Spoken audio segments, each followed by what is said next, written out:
What is good, YouTube? Quinn Wade coming to y'all with that instant basketball analysis exclusively on YouTube, but going live on Analysis Playground on there. We're going to talk about the Chicago Bulls, who is in the playing tournament, and they did beat a team that they might have to beat to be able to get a playoff spot in the Miami Heat, and they got it done in a fun, highly executed game. They just took their time. They tried to find a way to get the best shot that they could, and they moved the ball the right way, and those opportunities came, and some of them went the wrong way, obviously, especially in that ending sequences where they was turning the ball over and taking some bad shots. But it happens, you got to take some of those because the defense forces you to be uncomfortable and they force you to make certain decisions. And you just have to live with the results that you take. And it's just how the game has always been played. But the Heat, they came and gave it their all. They did the best they could. And they really made it interesting and intriguing throughout the whole game. But they ended up losing by 8, 119 to 111. Chicago did win the season series 3-0. They swept the Heat this year. Probably would never thought that they would have, but they did. The Bulls are 37 and 43, 17 and 23 at home. The Heat are 36 and 44, 17 and 23 on the road. The Heat did win the first quarter, 32 to 27, but the Bulls was able to get that lead in the second because they won it 31 to 20. They also won the third quarter, 34 to 32.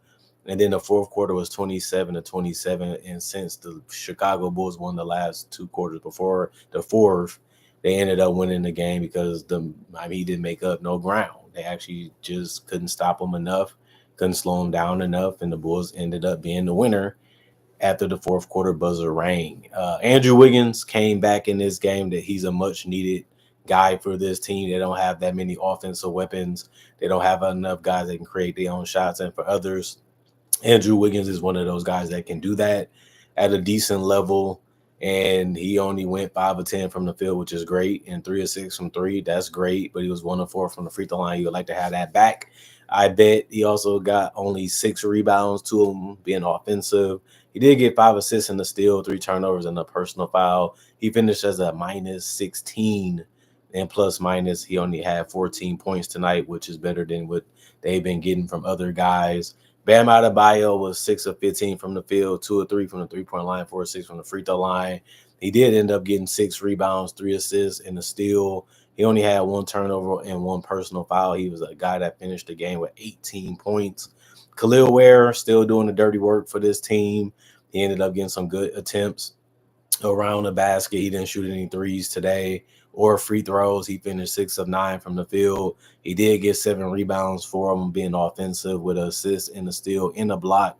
He had no turnovers today. He did get 2 personal fouls. He was a minus 10 and plus minus, but he did get in double figures with 12 points. And Tyler Hero hit some big shots for them like he normally does, but he took majority of the shots, which was 13 to 26 from the field. He only took 7 threes, but he only made 2 of them and missed the big three. That would have put more pressure on the Bulls to execute the right way. After he got the steal, he tried to shoot a three in transition and ended up missing it. And the Bulls got the rebound, so it ended up being their possession. They ended up helping them close out the game. 2 of 2 from the free throw line, 4 rebounds, one of them being offensive with 4 assists and a steal, 3 turnovers, a minus 4 and plus minus. He had the game high for the Heat with 30. Alec Burks, 2 of 6 from the field, 2 of 4 from three, 1 of 1 from the free throw line, 2 rebounds, 2 steals, 1 personal foul, and a minus 4 plus minus.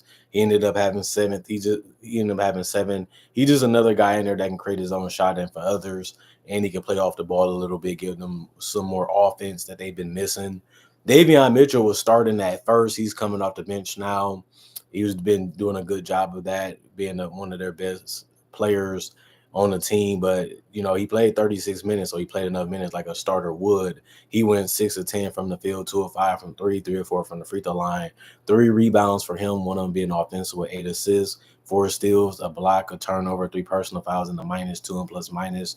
He ended up having 17 points, which led the entire bench. He was the only guy to get double figures in any statistical category off the bench. Kyle Anderson, 3 of 5 from the field, 2 rebounds, 1 assist, 1 block, 2 turnovers, 1 personal foul. He was a -3 in plus minus. He had 6 points. He was using that arm and that hook push shot to be able to score his points tonight, like he's been doing through his career.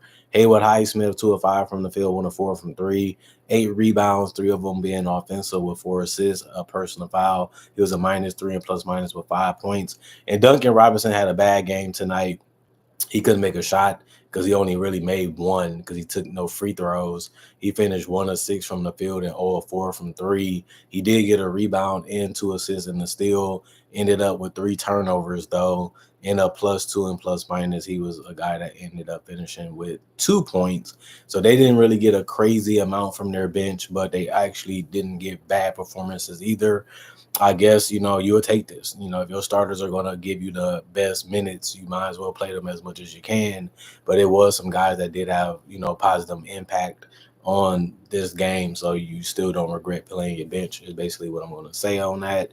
The rest of the guys did not play. Some guys was injured. Some guys was healthy. They just didn't play because the coaches made that decision. 44 of 92, 47% from the field, 12 of 33, 36% from 3, 11 of 17, 64% from the free throw line, 11 offensive rebounds, 39 total, 28 assists, 11 steals, 3 blocks, 13 turnovers, and 10 personal fouls. Chicago Bulls, Matas Buzelis was cold-blooded tonight with that 3 in the corner. I love what he's been doing to end his rookie season. These last 2 months, he's really looking like a quality starter. He's looking like a guy that has high upside.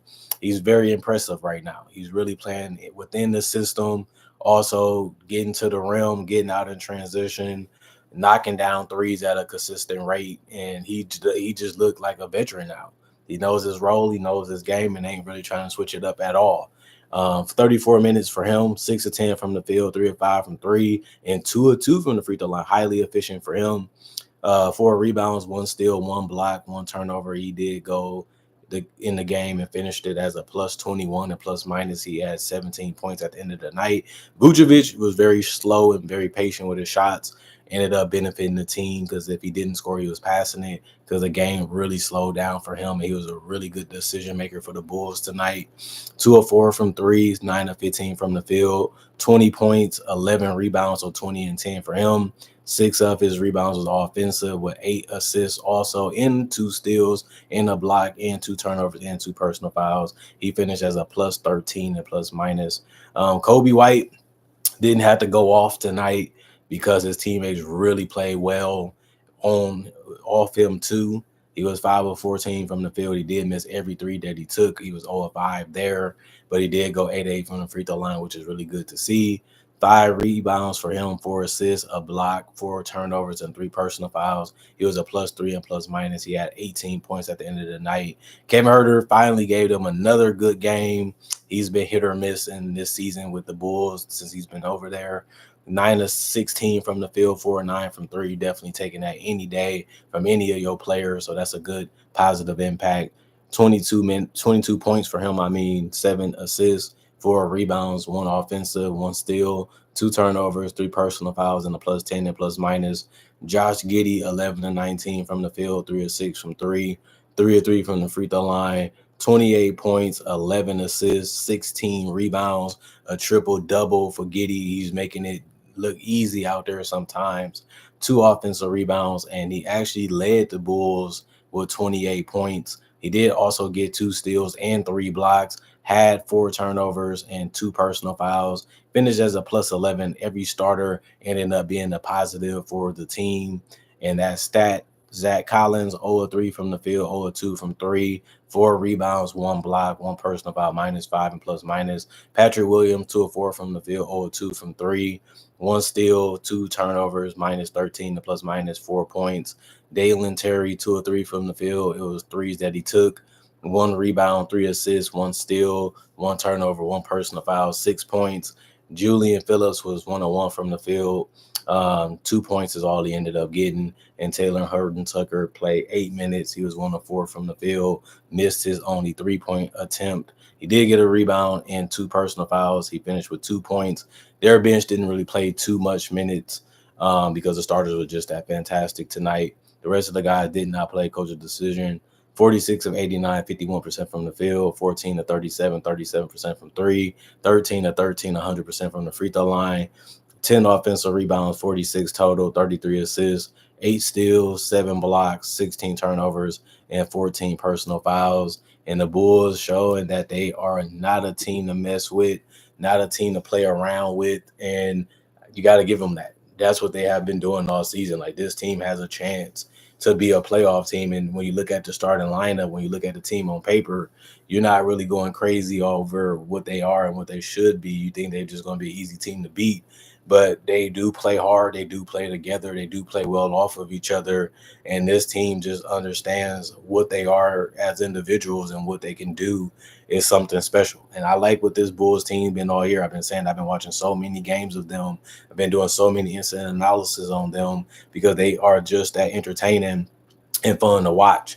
And they just have so many different things that they can do with their lineup. They have the athletes, they have the shooting, they have the size, they have, guys that can do multiple things. And it just makes the team always keep you, off balance, thinking wise. And they kind of force you to pick your poison. What do you want to do to stop this guy or keep this guy in front of you? And then somebody's open, somebody's moving, somebody's cutting, and somebody's going to the 3-point line, and they all basically can shoot a little bit too, depending on what lineup they put out there. And the Bulls, they actually look like a competitive team, and that's something that you wouldn't believe, and it's the truth. But Miami, this is a team that's they're going to continue to try. Like, they're going to play the game. They're going to try to go out there and win. They just lack a lot of offensive firepower. And their defense needs to step it up a little bit more too if they want to be taken more serious. But if this is the roster that they're going to have, they're not that good. Let's just be honest about it. I like the Bulls more than I like Miami, to be honest. And the Bulls ended up beating them, showing you that they're the better team. And I also said they swept Miami this year, no matter if it's Zach LaVine or whoever was supposed to be there, they ended up beating them anyway. So the Bulls are probably better coached. They are probably better team based off how they play and how they actually prepare. And it's just a struggle for the Heat right now. They just can't find anything, and consistency has been one of their biggest issues as an organization and as a team. This year it's just been a mess, and it's just been ugly for them.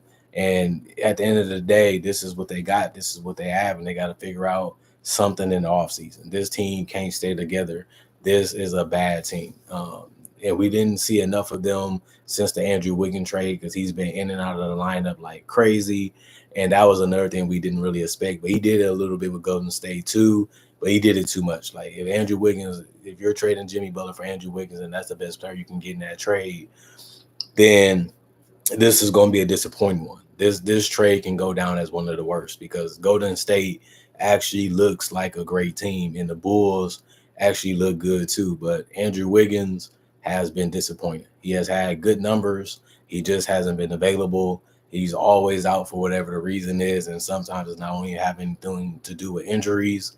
And if the guy can't play and the guy is actually not going to be great either, he's just going to be a good player, it just makes that trade look even worse now. But we'll see, because Golden State only really got 3 years with Jimmy Butler, as he's older, and he's probably not even playing at his peak no more, even with Golden State.